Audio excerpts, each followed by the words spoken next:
시청자 여러분 안녕하십니까? 헬로티비 뉴스입니다. 자, 김남우 아나운서. 네. 요즘 단계적 일상회복으로 그동안 못 만났던 친구들 만나느라고 바쁘다면서요. 네, 사실 아직은 조심해야 되는 시기이긴 하지만 친구들도 뭐 대부분 백신 접종을 마쳤고 네. 또 연말 다가오다 보니까 어쩔 수 없이 약속이 좀 늘어나는 그런 부분이 있습니다. 네, 저도 사실 그렇긴 한데 그런데 요즘에 백신 접종률이 높아지고 또 치료제도 나온다는 소식 전해지면서 약간 그 심리 방역이라고 하잖아요. 네. 느슨해지는 건 아닐까 하는 걱정도 들긴 합니다. 네, 실제로 질병관리청에서 발표한 11일 0시 기준에 위중증 환자 수를 좀 보면 네. 500명에 육박하고 있고요. 또 코로나19 신규 확진자는 2,300명을 넘어서면서 아직까지는 안심할 수 없는 상황이다. 라고 판단을 할 수 있을 것 같습니다. 네, 자, 주말 맞아서 더욱더 느슨해지기 쉬운 게 개인 방역입니다. 마스크 쓰기와 손 씻기만큼은 철저히 지키는 게 일상 회복을 더욱더 앞당길 수 있을 것으로 보입니다. 자, 조금만 더 힘내시길 바라면서 오늘 첫 소식 전해드립니다.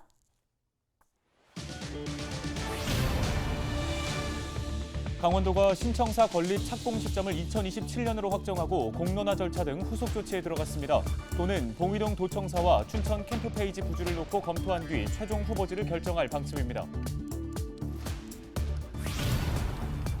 동해시의 망상골프장 조성 사업을 두고 추진 가능성에 의문이 제기됩니다. 해당 부지 일부가 동해안권 경제자유구역 망상지구에 포함됐지만 아직까지 양 기관과의 협의는 전무한 상황입니다. 최근 춘천 커피거리 방문객이 늘면서 주말에는 인파가 몰리고 있습니다. 하지만 부실한 도로 환경으로 보행자들이 위험에 노출돼 있다는 지적입니다. 도내 의료기기 제조업체들이 베트남에 진출합니다. 최근 원주 의료기기 테크노밸리가 강원도와 함께 추진한 수출 상담에서 거둔 성과입니다.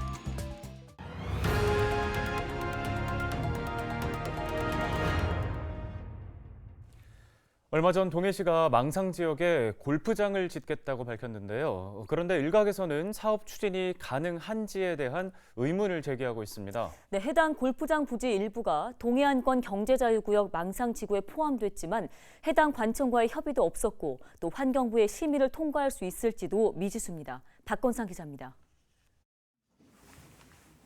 동해시가 10년 넘게 무산됐던 골프장 조성 사업을 추진합니다.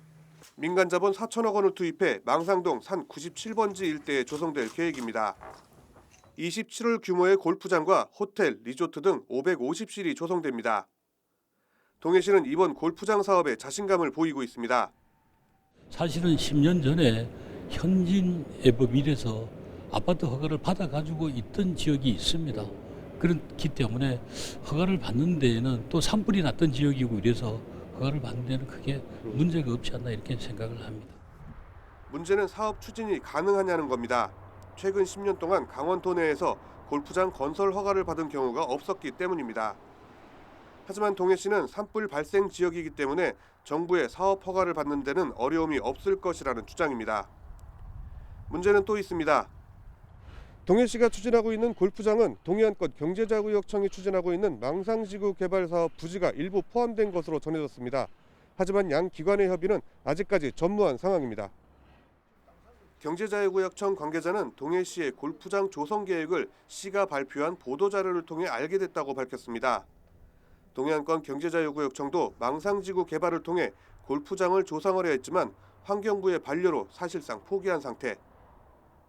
경자청하고 협의가 안 된다 하면은 18홀로 줄을 수밖에 없는데 과연 그러면은 수익성이 날까? 그렇게 해서 민간 투자가 다시 개발을 할 의지가 있을까 하는 게 걱정이 됩니다. 동해시가 어렵게 민간 사업자를 찾아 사업 추진의 기회를 잡았습니다. 10년 넘게 동해 지역의 수건이었던 망상 골프장 조성 사업이 동해시의 계획대로 진행되기 위해서는 앞으로 풀어야 할 숙제도 산적해 있습니다. 헬로티비 뉴스 박건상입니다.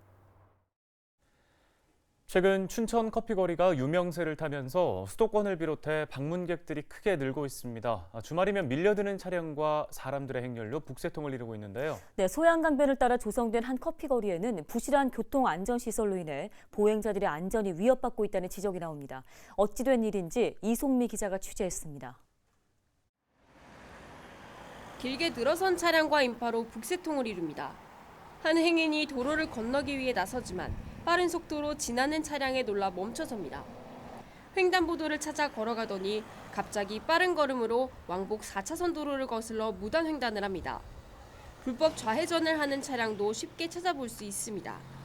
지난 주말 춘천 소양강 일대에 조성된 커피거리의 모습입니다. 거의 다 무단횡단하신 거 확인하는데 그래도 딱히 스케치가 보이는데. 춘천시에서 지정한 4대 커피거리 중 하나인 소양강댐 커피거리. 1.5km 구간에 횡단보도는 단 7곳뿐입니다. 그나마 있는 횡단보도는 모두 신호등이 없어 주말에는 양방향 통행 차량과 행인들이 뒤엉키면서 도로는 무법지대로 변합니다. 네, 이곳은 소양강댐 카페거리 입구입니다. 제가 여기서 반대편 지점에 있는 음식점에 가기 위해서 횡단보도까지 얼마나 걸리는지 직접 확인해 보겠습니다.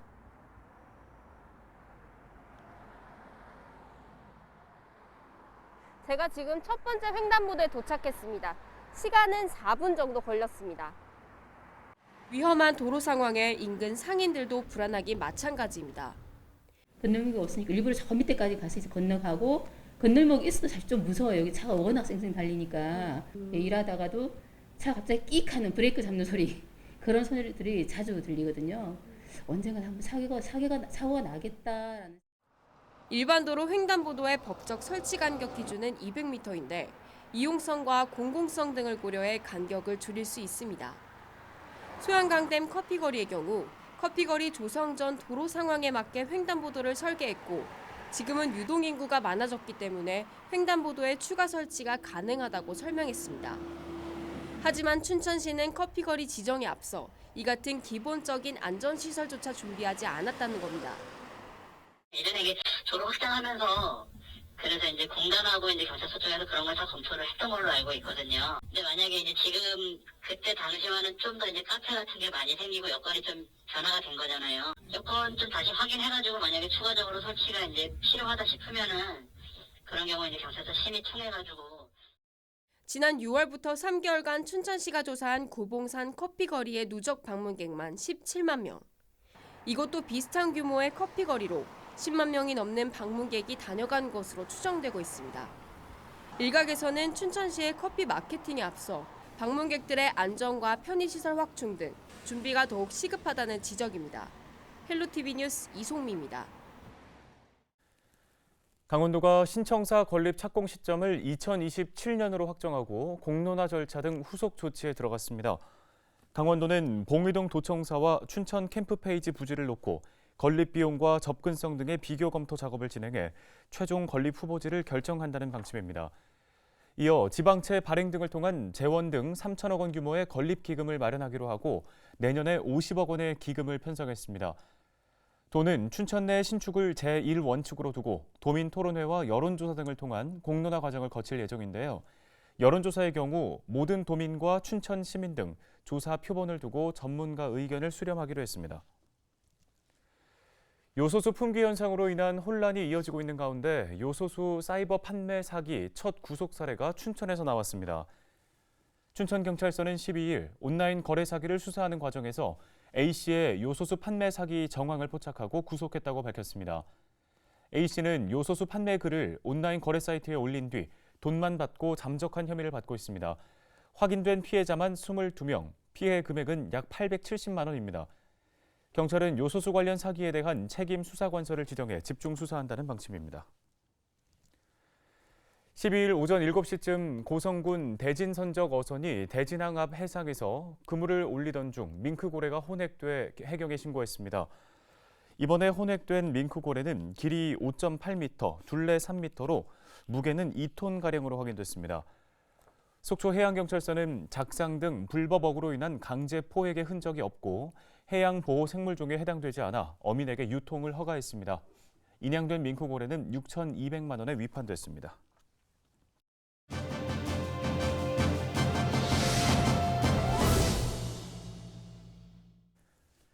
도내 의료기기 제조업체들이 베트남에 진출합니다. 최근 원주 의료기기 테크노밸리가 강원도와 함께 추진한 수출 상담회에서 거둔 성과라고 하는데요. 네, 원주 의료기기 테크노밸리 김권기 기업지원본부장과 함께 관련 이야기 나눠보겠습니다.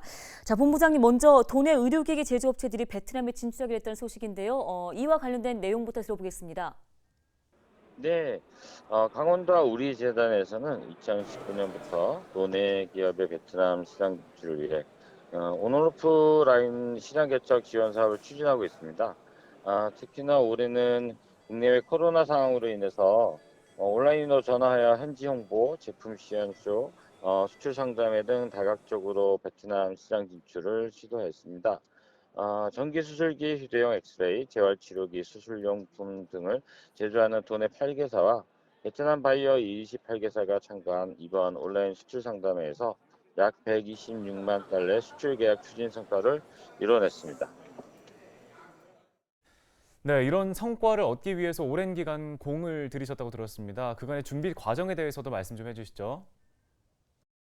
네, 1단계로 지난 7월 베트남 진출에 관심 있는 국내 의료기 제조 기업을 대상으로 베트남 의료기기 수출입 현황, 정책 인허가, 공공주도 참여 방법, 국내 기업의 현지 진출 성공 사례까지 전문가를 모시고 웨비나를 진행하여 기업체 시장 정보를 제공했습니다. 2단계로 9월부터 10월까지 베트남 의료 관련 오프라인 잡지, 의료기관 홈페이지 내 웹배너, 우편물 발송 등 우리 기업의 현지 홍보를 진행하였습니다. 3단계로 강원도청에 위치한 강원 라이브 스튜디오를 활용하여 온라인으로 기업체 제품을 직접 시험함에 따라 현지 바이어들의 국내 제품에 대한 관심도를 최대치로 끌어모았습니다. 마지막으로 4단계 수출 상담회를 11월 3일 개최했습니다. 홍보, 바이어 발굴, 제품 지원을 통해 제품에 맞는 바이어와 기업 간 1대1 매칭 비대면 상담회를 진행하여 온라인 상담의 단점을 보완했을 뿐만 아니라 바이어들을 만날 때마다 반복적으로 설명하는 시간을 전략하여 본격적인 비즈니스 협상에 집중할 수 있도록 온라인의 장점을 활용하여 좋은 성과를 낼 수 있었습니다. 네, 의료기기 테크노밸리가 특별히 베트남 시장에 주목하게 된 이유도 궁금한데요. 베트남 시장은 전체 의료기기 시장의 90%를 수입에 의존하는 시장입니다. 고부가치 제품을 자립적으로 생산하는 데는 한계가 있고요. 세계적으로 인허가 정책이 강화되고 있는 반면 현재까지는 상대적으로 인허가 장벽이 낮기 때문에 국내 기업들이 앞서서 진출을 희망하는 시장이기도 합니다. 이에 강원도와 우리 재단에서는 앞장서서 도내 기업들의 시장 진출을 지원하고 있습니다. 네, 도내 의료기기 업체의 성공적인 베트남 시장 진출과 정착, 또 다른 해외 시장 진출을 위해서도 해야 할 일들이 많을 것 같습니다. 앞으로의 계획은 어떻습니까? 베트남 시장 진출을 지속적으로 지원하기 위해 2020년도에는 현지 의료기기 전시회 참가 및 수출 상담회를 가질 예정입니다. 또한 글로벌 시장 진출 지원을 위해서 10년 전부터 구축한 글로벌 메이저 5개 의료기기 전시회에 강원 공동관을 확대하고 재단에서 주최하는 강원 의료기기 전시회 규모를 확대할 예정입니다. 또한 세계적으로 강화되고 있는 인허가를 종합적으로 지원하기 위해 인증지원센터를 구축하는 등 지원 사업의 고도화를 진행하고 있습니다. 네, 관련 소식은 여기까지 듣겠습니다. 원주 의료기기 테크노밸리 김권기 기업지원본부장이었습니다.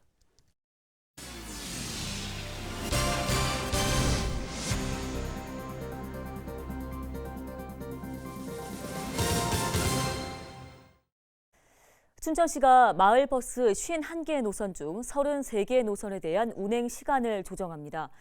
춘천시는 15일부터 출퇴근 시간과 등하교 시간대에 배차를 확대하고 일부 장거리 노선의 운행 횟수를 늘리는 등 33개 노선에 대한 운행 시간을 조정한다고 밝혔습니다. 조정된 노선 권역은 북부 권역과 남서 남동 권역 등으로 자세한 시간표는 춘천시 홈페이지를 통해 확인할 수 있습니다. 코로나 여파로 중단됐던 철원 승리전망대 평화관광이 재개됐습니다. 철원구는 2년간 중단됐던 승리전망대 평화관광을 12일부터 재개했다고 밝혔습니다. 철원 승리전망대는 휴전선 250km 지점 정중앙에 위치해 한국정쟁 당시 최대 격전지였던 오성산과 북한 금성 지역을 관측할 수 있는 곳인데요. 철원구는 백신 접종 완료자와 PCR 음성 확인자, 백신 접종 예외자만 출입을 허용할 방침입니다. 오늘 저희 헬로티비 뉴스가 준비한 소식은 여기까지입니다. 네, 시청해주신 여러분 고맙습니다.